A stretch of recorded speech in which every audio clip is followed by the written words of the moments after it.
Good Thursday morning. A lot happening. The Mets lose 2 in a row to the Houston Astros and deal with another injury in the rotation that hopefully is not something serious with Carlos Carrasco.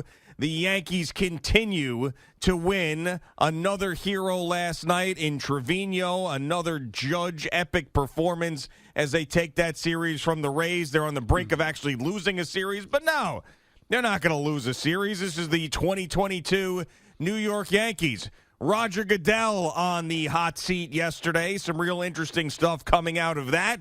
And the NBA draft is tonight. What will the Knicks do? Do they trade up? Do they trade down? Do they stand pat? Nobody really knows. It'll be fascinating to watch. It's a busy show. Good morning, Boomer. How are you? Hey, good morning, G. I'm doing well this morning. I appreciate the difficulties that the Mets are going through right now. And the reason I say that is because 4/5 of their starting staff are basically on the shelf right now. And they are hanging on by a thread as their lead against the Atlanta Braves now is 4.5 games as they go down to Miami. And, one thing about Buck Showalter is somehow he's got to, patchwork this whole thing together. But this is injuries. This is exactly what's going on here. All I can tell you is that he's got to stay away from 3-game losing streaks. You got to just try to keep your head above water. And, Houston basically exposed their starting pitching, not their bullpen.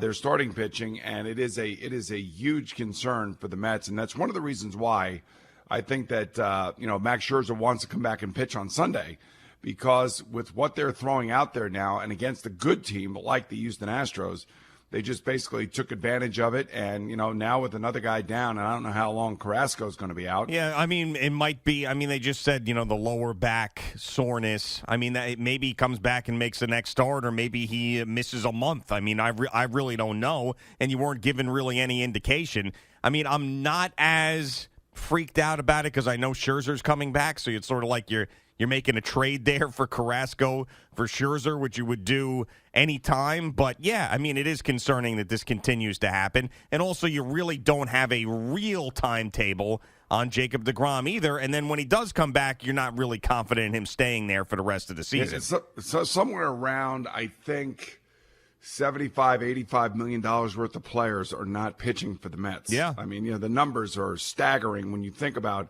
how much guys are making and how much guys are missing. And, this is a cause for concern. There is no question about that. And this little 2-game trip down to Houston was a wipeout. I mean, as far as I'm concerned, they got exposed, and it's not their fault. I mean, injuries happen, and you have to adjust with the injuries. It's like the opposite of what the Yankees have been doing. Part of the Yankees' success has been their starting rotation. It's been probably the best in the majors. Yeah, it has been healthy. Mm-hmm. And it's been healthy. And the Mets aren't. So, here we are. I'm still hoping for 60 wins before the All-Star break. They're at 45 right now. And somehow, with Scherzer coming back, that will be a jolt. It's obvious also when Jeff McNeil's not in the lineup, they're a different offensive team as well. Oh, absolutely. I mean, I think that's the bigger concern for sure as you hit on it. I know the rotation, because we've been dealing with this now with the rotation for how long? Without Scherzer, without deGrom, without McGill. McGill comes back for a little bit. He's gone again. Now Carrasco's out, but you're getting Scherzer back. It's like, they've been able to succeed with the adversity that they've had in the rotation. What you really haven't seen is an extended period of a guy being out that you count on in that lineup. And then, McNeil with the hamstring and the season that he has had, that to me is a bigger problem because, the Mets scoring runs, the Mets being on base, the Mets hitting, the fact that they've had more hits than anybody, all of those things, Jeff McNeil is in the middle of all of that. Yeah. So, and they've saved some of these bad performances from the starting pitchers because of their offense. So, right. Yeah, that's a more concerning one for sure. Well, but it also goes to show you, when they're going to be playing against good teams like the Dodgers, like the Padres, like the Giants, like the Astros, they do come back down to earth. They're more of a 500 team currently because they're not a full team. And, this is where somehow the manager has got to keep this thing above water. And I still think you got to shoot for 60 wins at the All-Star break. So that would be 15 more wins. That's asking a lot, I think, under the current set of circumstances, depending on what the pitching staff looks like coming through Miami. Now, the other thing I was thinking about last night after Aaron Judge hit this moonshot down at Tropicana where nobody could seem to see it, which was actually kind of funny watching Josh Donaldson sitting there going like, where's the ball going? He's going to the moon. That's where it's going. Now with his arbitration date moved up, moved back to tomorrow, I'm thinking that Judgment Day, I wish I could be Aaron Judge as I walk into the meeting. Now, it's not going to be face-to-face. He's not going to really participate. He's just going to listen to what's being said. I wish I could walk in. I would walk in like Vince McMahon walking on stage or Conor McGregor walking on stage going, hey, boys, how you doing? I'm Aaron Judge. I don't know if you know who I am. Right. Because, again, he, once again, just keeps doing it and just keeps doing it and just keeps doing it. And you knew last night in this particular at bat, curveball, strike one, curveball, strike two, and he's looking at the umpire. Come on, man. These balls are coming outside the plate and they're ending up over the plate, whatever. But you knew that he was just sitting on a fat one. And boy, he not only did he get it, I mean, he basically hit it to the roof or the ceiling of the trop. Yeah, it's just unbelievable. And he's on pace now for over 62 home runs, I think. I mean, it's just insanity what he's doing. But as we've pointed out many times before, what he's doing this year does not count in these arbitration hearings. I'm sorry. The fact that he's going to, I know, it's so stupid, but the fact that he's going to walk in there and the Yankees are still haggling over this $4 million is one of the most embarrassing things that the Yankees have been a part of in a long time. It really is. You can't find $4 million to just give this guy to at least appease him for the rest of this year. You're really going to be that petty? You're really going to be that cheap? It's embarrassing for them. I almost feel like this is 1994 all over again with Mark McGwire and with Sammy Sosa and, the home run rate. 98. I think it was 98. And just thinking about you can't miss an at-bat when he's up. You just can't. And, you want to talk about Shohei Ohtani or, any of these other players, and you want to pay to see Shohei Ohtani because he may do something special like he did last night pitching, or he might hit a game-winning home run at the end of the night, which is unbelievable what he's doing. But Aaron Judge, the size, the uniform, the team success, man, speaks for itself. And the arbitrator is going to have to somehow, is he not human or she not human? I mean, I don't know how. Well, you know what it's like. I mean, like when something's not allowed as evidence in any sort of trial, you're not allowed, like the jurors are not allowed to consider it. The judge is not allowed to consider it. And I think that's what's going on here. We're talking about the previous year. We're not talking about what's going on this year. As dumb as that is, that's what we're talking about. So, I mean, I just cannot believe that we have gotten to the point where this is actually happening. Where Aaron Judge, with the New York Yankees and Aaron Judge, the face of their franchise, a monument guy, is walking into an arbitration hearing this year, haggling over $4 million with the Yankees. I mean, after he turned down a deal that he thought was not good enough before the season started, this is what's going on. It's a whole new world, and we've talked about it before. And I know the Yankees are having a phenomenal season, but this is a whole new world for the Yankees. This type of stuff used to never happen. Well, I would just think that the hardcore analytics and the Brian Cashman front office, are, I don't necessarily know how dug in they are, but they do have numbers that they can use in front of an arbitrator and say, here's why we are basing our number on this.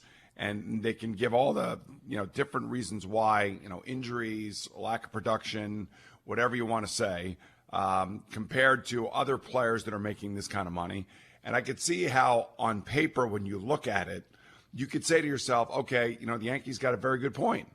But unfortunately, we're not in that meeting. We are in the world of emotional sports fandom. We see with our own eyes what players are doing or not doing. And, there's a lot of times where on this program, we will hammer players because they are not playing well. They're not living up to their contract. I've heard guys on this radio station go after other players in other sports saying, hey, that guy's being overpaid because he's not giving us what we thought we were getting.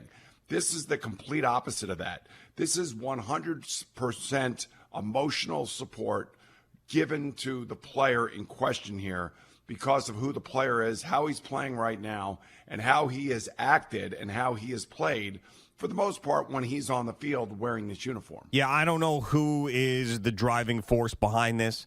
I don't know if it's Hal Steinbrenner. I don't know if it's Brian Cashman. I don't know if it's Randy Levine. I don't know who exactly is the one that is drawing this line in the sand, but whoever it is should be ashamed of themselves, honestly, because they are running a minor league operation in this regard. With this particular instance, it's a minor league mentality. And there are certain special guys that you don't F with. You just don't. And you look around all sports, and these organizations, their best player, they cater to them because they know how important it is. And somehow the Yankees are just tweaking this guy and screwing with him for reasons I can't understand. I mean, you want to say money? We're not talking about the difference of $400 million. We're talking about the difference of $4 million. I mean, are they that scared of the luxury tax threshold that they can't give their best player, the man that everybody wants to see, the one that the kids look up to? There is a whole generation of young Yankee fans that this is their Don Mattingly. This is their Derek Jeter. This is their Mickey Mantle. And you're screwing with this guy? Yeah. You're screwing with him Yeah. over $4 million? Yeah. What is wrong with you people? They should never get there, man. And if I were Aaron Judge, I would not settle in the middle. Like sometimes that happens. Sometimes the player and the team will, cut the difference in half, and maybe he'll make $19 million. But given the fact, I'd at least a public leverage. Let's call it, PR leverage, whatever you want to call it. Yeah. He has it all in his camp right now at this moment. And, if he continues to play and do what he's doing, remarkable things, both in the field and at the plate. I'm like, he's a five-tool player. He right now is, Mike Trout for the New York Yankees. Look at what the Angels did with Mike Trout. They drafted him. They developed him. Yeah. And then they decided, you know what, we're not letting him go anywhere. And they had to deal with 2 bad years because of injuries and missing games and all that other stuff, just like everybody else does. And that's who Aaron Judge is right now for the New York Yankees. So I'm with you, bro. We've been talking about it. We thought the Yankees had made a fair initial offer. I thought it was good. I thought it was reasonable. I wouldn't go out to it where he's 40 years old, but I also wouldn't haggle over $4 million right now in the middle of what could be, like I've said before, one of the great seasons, regular seasons at least, in Yankee history that won't become a great regular season unless it is validated by a great playoff run and an ultimate World Series title. $4 million should not matter to the Yankees is what it comes down to. It just should not. But apparently it does. And maybe they're thinking about flexibility at the trade deadline if they have to take on salary. Maybe that's something that they're thinking about. I don't know. But whatever it is, for some reason, that is prohibitive to them. And they're trying to save every dollar possible. And in the collateral damage of trying to save every dollar possible is continuing to alienate the best player on the team and so far the best player in baseball this year. So good job. When he walks away at the end of the year.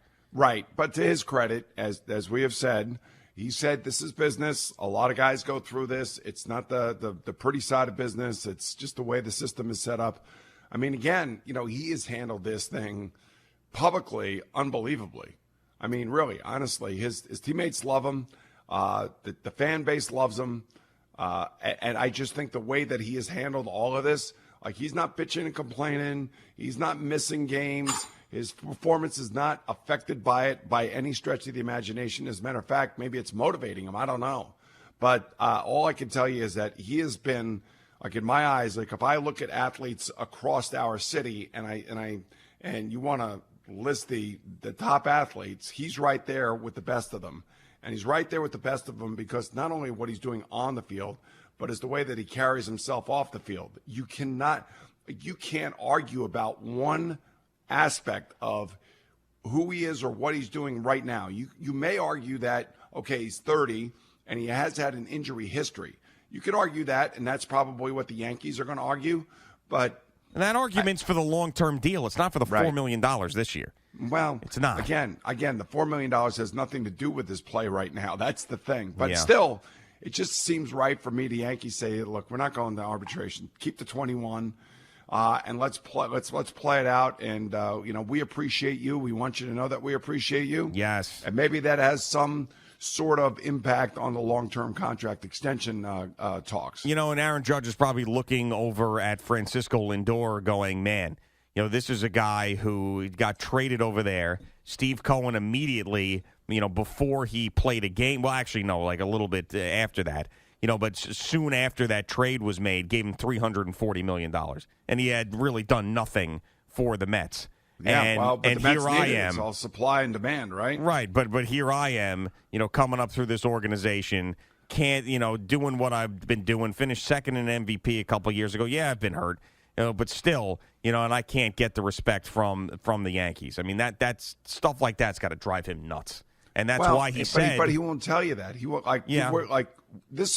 we're reacting for him. Yeah, I know, but there's no doubt that's how he feels. I mean, he made a couple of comments after the deal went south before the season where he goes, at the end of the year, I'm going to talk to 30 teams, and the Yankees are going to be one of them. I mean, basically saying, like, okay, if this is the way we're going to play, this is the way we're going to play. But he would have never said any of that if the Yankees didn't release the fact that they were trying to work out a long-term deal with him. Sure. And you hit on it perfectly yesterday when you said that you felt, and I think I felt, and most Yankee fans felt like Brian Cashman was under incredible pressure because of the way he was building the team going into the season and really hadn't spent, the amount of money that the Yankee fan always wants him to spend, get an all-star at every position.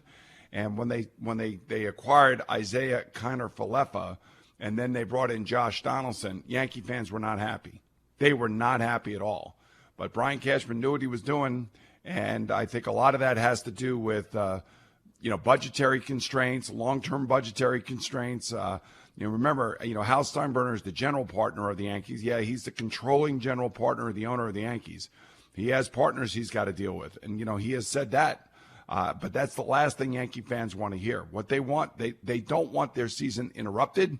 They want their best player to be paid, and they want to have this magical season continue without interruption. All right, Boomer and Gio on the Fan and CBS Sports Network. Jerry Recco's update in a couple of minutes as we are just getting started on this Thursday morning.